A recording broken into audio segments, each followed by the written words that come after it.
So hi again everyone, and welcome back to my YouTube channel, Fillers and Filters. And in this episode, I wanted us to talk about why we should stop being a grammar Nazi. And by the way, again, I'm Noella, or you can call me Miss Snowy, and I'll be your teacher or your friend or your partner in developing your English language skills. So in this channel, I'll give you tips and tricks, and I share stories about my language learning journey, and of course, what I have learned from learning English. So in attempting to answer the question, why we should stop being a grammar Nazi, I'll be giving you 3 reasons. And yes, because I wanted to do an exhaustive discussion of these reasons, this is going to be a 3-part episode, and we'll be able to touch on World English as paradigm, as well as some characteristics of language or some features of language that made me say that we should stop being overly grammar conscious.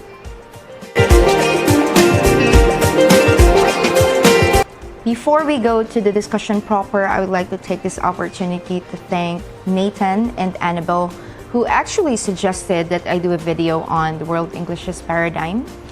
If I remember correctly, they are both teachers from or in a public high school. So it will be interesting to see how the World English as paradigm actually impacts on language teaching.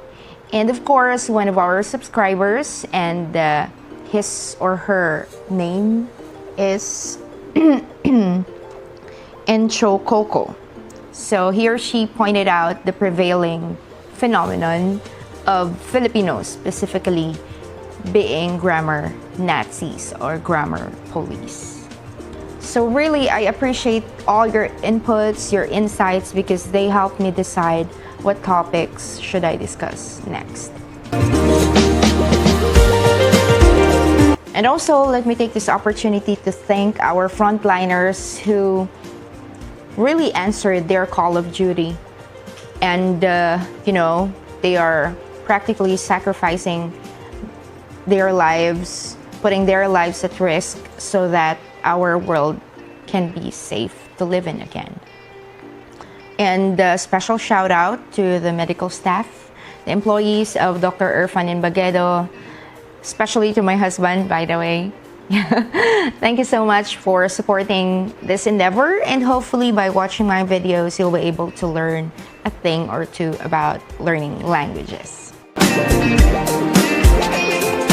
So why we should stop being grammar Nazis? I wanted to point out 3 reasons. So first, we should stop being grammar Nazis because language is functional and we should use it for its purpose. Number 2, we should stop being grammar Nazis because language is dynamic. It changes over time. And so, in fact, in the case of English, we have different Englishes across the world, different varieties, and so different standards. And lastly, we should stop being grammar Nazis because linguistic skills is not the measure of one's intelligence, or at least it's not the only measure of one's intelligence, because linguistic intelligence is but one of the many intelligences that a person can have, well, according to Gardner's theory of multiple intelligences. So first, let us qualify what a Nazi is. So the term Nazi dates back to Nazi Germany during the time of Adolf Hitler. And you are considered a Nazi if you are a member of the National Socialist German Workers' Party. And Nazis have been known for their extremist ideologies and beliefs. So they have discriminated against those who do not adhere to their standards, or those who do not share their beliefs, or those who do not belong to their group. You can just imagine how extreme they were, that they would even imprison, torture, or even murder those who do not belong to their group, especially the Jews during that time. So is being a grammar Nazi bad? Here, let me clarify that being grammar conscious or adhering to grammar rules are okay-ish for me, but being a grammar Nazi, they were marked for their extremist behavior. So I would think, or I would say that being a grammar Nazi is something that we shouldn't do. So for me, being overly grammar conscious is bad, especially if you would go as far as correcting other people, or even worse, if you judge, humiliate, or discriminate other people on the basis of their language use. Grammar Nazis are everywhere, at home, on social media, or even in schools. So teachers might kill me for this, but a lot of language teachers are prescriptivists. Prescriptivism as a framework gives primacy to rules and standard usage. Well, I'm referring to use the term grammar Nazi to them because somehow they have a license to correct your grammar. They have a license to correct you because, well, they are teachers and they're supposed to teach you.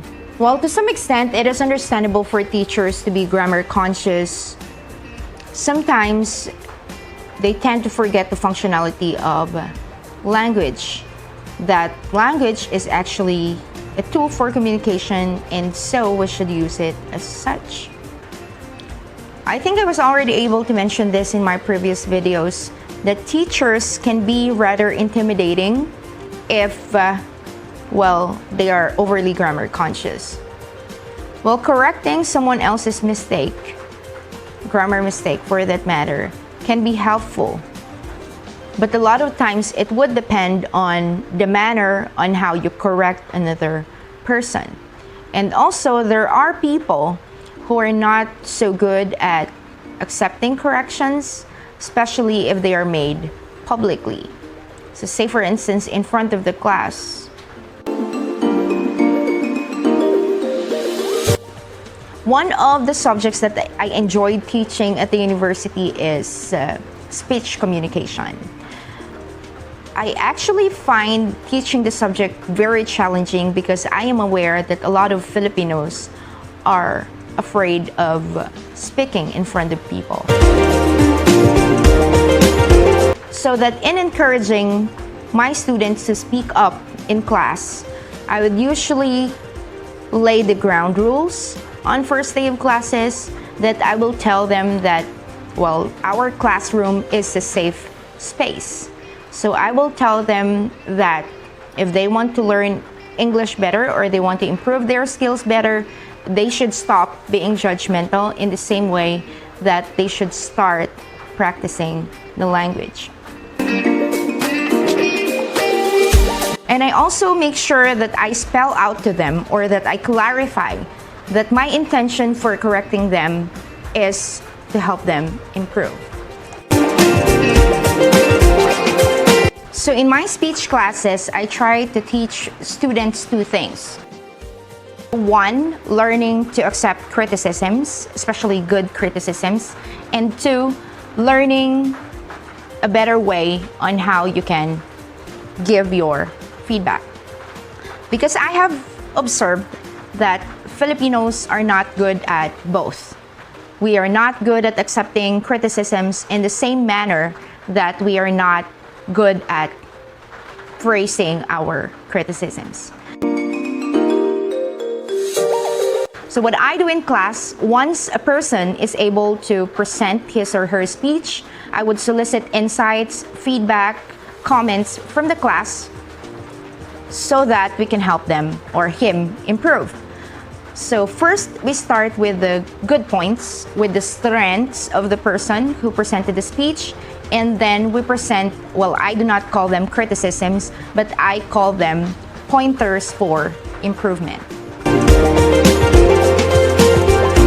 So hopefully you were able to gain some insights in this video on how, well, you can stop yourself from being a grammar Nazi, or perhaps on how you can improve your manner of correcting other people. So again, if you still haven't done it, please make sure that you like my videos, if you like them at least. Or, well, if you don't like them, perhaps you can give me a feedback on the comment section below. And if you want to learn more about learning English, then make sure that you subscribe to my channel and click that notification bell so that you'll be notified once new content becomes available. So there it is. Let's try to stop being grammar Nazis. I'll see you again on the second installment of why we should stop being a grammar Nazi. Au revoir!